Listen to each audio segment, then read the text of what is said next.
Face à plus d'une centaine de partisans du président Laurent Gbagbo, Willy Blah, le leader du mouvement CRI panafricain, a tenu à faire un large éclairage sur les rapports de l'ancien président ivoirien avec les communautés maliennes, guinéennes et mauritaniennes.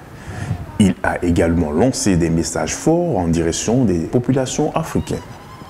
Nous nous rappelons, quand on traitait Ahmed Sékou Touré de dictateur, on l'a compris plus tard que Sékou Touré n'était pas un dictateur. Il était un amoureux de la Guinée, un amoureux de l'Afrique. Je me souviens encore, on nous a présenté Modibo Keïta comme étant un sanguinaire, un dictateur. Et on a compris un peu plus tard que Modibo Keïta était un amoureux du Mali. Modibo Keïta aimait profondément le Mali et il avait une vision pour ce grand pays qu'est le Mali. Déjà, dans les années 60, il avait déjà refusé l'installation d'une base militaire française au Mali. Ça n'a pas duré, l'histoire s'est répétée un peu plus tard dans d'autres pays, ils ont levé Modibo Keïta. On nous a dit qu'il était trop intellectuel, il n'était pas bon pour son peuple. On a critiqué Amilcar Cabral, mais on a compris un peu plus tard, quand on l'a lu, quand on l'a étudié, qu'il était amoureux de son pays et il était amoureux de l'Afrique. Laurent Gbagbo a été diabolisé, présenté dans les médias internationaux comme un anti-malien, comme un anti-sénégalais, comme un anti-guinéen, comme un anti-sierra-léonais, comme un anti-mauritanien, même comme un anti-français. Lui, dont le père a combattu pour l'armée française. Lui, qui en première noce a épousé une Française et qui a un enfant français. On l'a présenté comme un anti-burkinabé.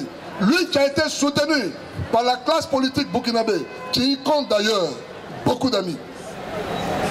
Et cet homme, aujourd'hui, a donné une leçon d'histoire à tous ces Africains qu'il avait voué aux hégémonies au nom de l'instrumentalisation de Alassane Dramane Ouattara de l'islam. Ouattara, et c'est de lui qu'il s'agit, a fait croire qu'il n'était pas bienvenu en Côte d'Ivoire parce qu'il était musulman. Mais c'est faux. Chers amis, c'est faux. Alassane Ouattara a fait croire au monde entier que Laurent Gbagbo était un xénophobe. Et il a attiré la sympathie des Guinéens, des Maliens, des Nigériens, au nom de l'islam. Et au nom de cette extraterritorialité. Les gens étaient dehors de la Côte d'Ivoire, ils se disaient, leur représentant, leur protecteur, leur tuteur, c'était Ouattara. Willy Blah rétablit la vérité sur l'histoire tronquée du continent africain. Lorsqu'il est bombardé président du Conseil interministériel en Côte d'Ivoire, c'est-à-dire qu'il n'était pas encore Premier ministre, Alassane Ouattara a eu des mesures dont l'une phare était l'instauration de la carte de séjour qui n'existait pas avant. Il a mis la carte de séjour qu'il a justifiée par les caisses qui étaient vides. Mais on ne peut pas chasser son frère ou bien menacer son frère de partir de chez soi parce qu'on n'a pas de travail. Où est le sens de l'hospitalité? Et les années sont passées. Le président Laurent Gbagbo est devenu président de la République en 2000. Contrairement à Alassane Dramane Ouattara, l'une de ses mesures phares, c'était la suppression de la carte de séjour. Parce que le président Laurent Gbagbo, comme Lumumba, comme Modibo, comme tous ces grands Africains, avaient une vision pour l'Afrique. L'intégration sous-régionale, l'intégration africaine, la libre circulation des hommes et des biens pour former dans son programme un marché commun, un marché africain qui était déjà enviable. Parce que c'est un marché qui allait, dans les années qui allaient suivre, compter plus de 1 milliard d'Africains. Il a dit en 2000, il faut supprimer la carte de séjour. Ce n'est pas bon pour l'intégration. Chers amis, Laurent Gbagbo a supprimé la carte de séjour. Quand on prend ces deux exemples, Ouattara qui met la carte de séjour dans les années 90, Laurent Gbagbo qui supprime la carte de séjour dans les années 2000, qui est le xénophobe? Qui est le xénophobe? Qui est le xénophobe? Alassane Dramane Ouattara est bel et bien le père de la xénophobie.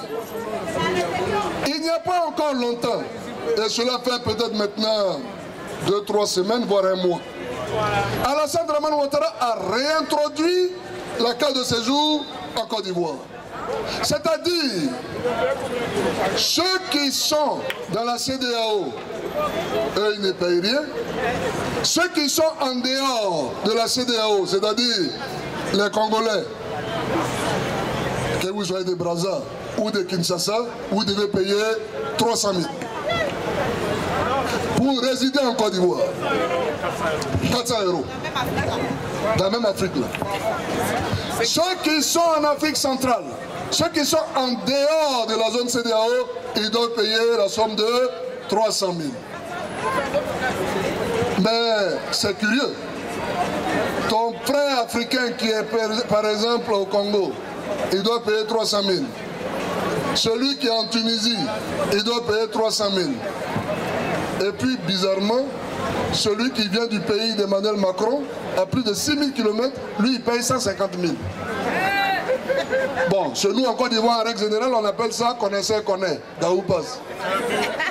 Voilà. Parce que tu vas donner 300 000 aux Français, ils vont dire ah bon, on a qu'à payer 300 000. Bon. Donc c'est ça. Quand on prend ce troisième exemple, Alassane Dramane Ouattara est le père de la xénophobie. À l'heure où les Européens sont en train d'agrandir l'Union européenne, sont en train d'élargir leur marché, sont en train d'étendre leur influence, en tombant les barrières, Alassane Dramane Ouattara, lui, il est en train de rétrécir comme une peau de chagrin cette vision de l'Union africaine que le président Laurent Gbagbo avait, que ses prédécesseurs illustres, ceux-là, avaient également. Donc nous sommes ici pour dire à nos frères maliens, sénégalais, guinéens, on va le répéter tous les jours, réveillez-vous. Réveillez-vous et sortez de ces idées reçues selon lesquelles Ouattara est le tuteur de tous les étrangers en Côte d'Ivoire. C'est faux. Réveillez-vous. Sortez de ces images selon lesquelles Laurent Gbagbo était contre vous. C'est faux. C'est faux hier. C'est faux aujourd'hui et ça sera faux demain. Il remet en selle le parcours du président Laurent Gbagbo. Deux camps retranchés. Le président Laurent Gbagbo a gagné les élections, investi par le Conseil constitutionnel. Ouattara Alassane dit avoir gagné les élections. Il s'est retranché à l'hôtel du Golfe et il a prêté serment par écrit devant le Conseil constitutionnel. Il y a un qui est investi par le Conseil constitutionnel, déclaré comme vainqueur. Il y a un autre qui fait un courrier adressé au Conseil constitutionnel pour dire qu'il a gagné les élections. Et s'ensuit une crise entre le camp dit du président Gbagbo Laurent et le camp dit d'Alassane Dramane Ouattara. Au nom de la paix, le président Laurent Gbagbo a demandé le recomptage des voix. Il dit j'ai gagné. Si Ouattara, soutenu par Sarkozy, dit qu'il a gagné, je propose, je demande à l'Union africaine, à l'Union européenne, aux États-Unis, à toute la puissance, l'Union européenne, de venir, on va compter les voix. Mais quelqu'un qui est sûr qu'il a gagné les élections, c'est comme ça qu'il parle. Ouattara dit non. Sarkozy dit non. L'Union africaine dit non. Obama dit non.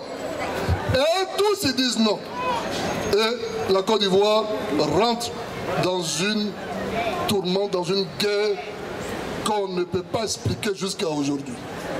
Parce qu'au nom d'un conflit électoral, un dit j'ai gagné, l'autre dit j'ai gagné. Comment pouvez-vous justifier que la puissance militaire française vienne bombarder un pays, un petit pays comme la Côte d'Ivoire? Chers amis, voilà pourquoi on est dans les rues. Pour dire aux gens, ce n'est pas fortuit Ce n'est pas fortuit. Et que aujourd'hui, les vrais criminels en Côte d'Ivoire, ils sont en liberté. Regardez la façon dont Emery Patrice Lumumba a été présenté aux yeux du monde. À la suite d'un discours historique qu'il avait fait, où il a dit notre pays, le Congo, le grand pays, le Congo, n'est pas contre les Américains. Nous n'empêchons pas les Russes de venir. Nous ne sommes pas contre les Français. Nous ne sommes pas contre ces puissances occidentales qui nous ont tant apporté, qui peuvent encore nous apporter des choses. Mais je ne veux pas que mon pays, le Congo, soit une terre d'exploitation. Chers amis, les temps qui ont suivi, on a vu Patrice Emery Lumumba en Marcel blanc, en t-shirt blanc, ligoté, présenté aux yeux du monde comme un vulgaire personnage, ce digne fils d'Afrique. Chers amis, c'est de ça qu'il s'agit. Je suis allé à la CPI parce que je vais rencontrer certains privilèges. Ce n'est pas, c'est une chance d'aller là-bas. Ce n'est pas un droit, c'est un privilège, c'est une chance. Et quand je suis allé voir le président Gbagbo Laurent, on venait d'enlever Compaoré. Et quand on en parlait, j'ai senti, j'ai été convaincu davantage que le président Gbagbo Laurent est un grand homme. Il n'y a pas eu de jubilation, il n'y a pas eu de joie, il n'a pas eu dit, bon voilà, ça lui est arrivé, machin, c'est bien. Non. Il était désolé. Et il était même presque triste parce qu'il disait, je lui disais, je dis Blaise, fais attention. Et puis, voilà. Il était désolé. C'est cet homme-là qu'on parle. C'est de cet homme qu'on parle. Ce n'est pas un homme qui est mauvais. Laurent Gbagbo est un homme de paix. Donc nous sommes ici pour vous dire, chers amis, Maliens, Sénégalais, Guinéens, réveillez-vous et sortez de ces idées reçues. Pour dire, Laurent Gbagbo, il n'aime pas les Maliens, c'est faux. Laurent Gbagbo n'aime pas les Mauritaniens, c'est faux. Laurent Gbagbo, il aime l'Afrique. Et c'est parce qu'il aime l'Afrique qu'il a connu le même destin que tous ceux avant lui luttaient pour l'Afrique. Après 6 ans d'incarcération à la prison hollandaise de Scheveningen, les Ivoiriens et la diaspora africaine en France continuent de se mobiliser pour que Laurent Gbagbo et Charles Blé Goudé retrouvent leur liberté.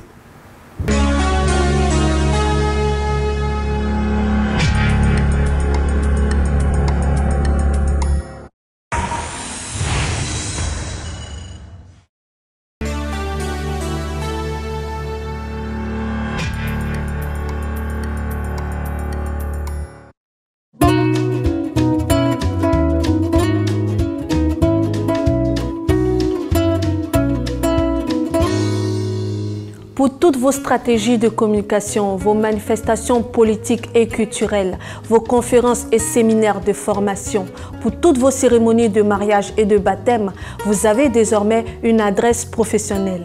L'agence Glouzilet au 26 avenue Henri Barbus, 93 000 Bobigny. Un studio high-tech de 49 mètres carrés est mis à votre disposition avec du matériel moderne de production et de post-production. L'agence Glouzilet dispose également de 2 supports de communication sur Internet, bzd-tv.com et glouziletnews.com. Pour plus d'informations, vous pouvez nous joindre au 09 19 588 881, 06 30 768 600, 06 65 381 367.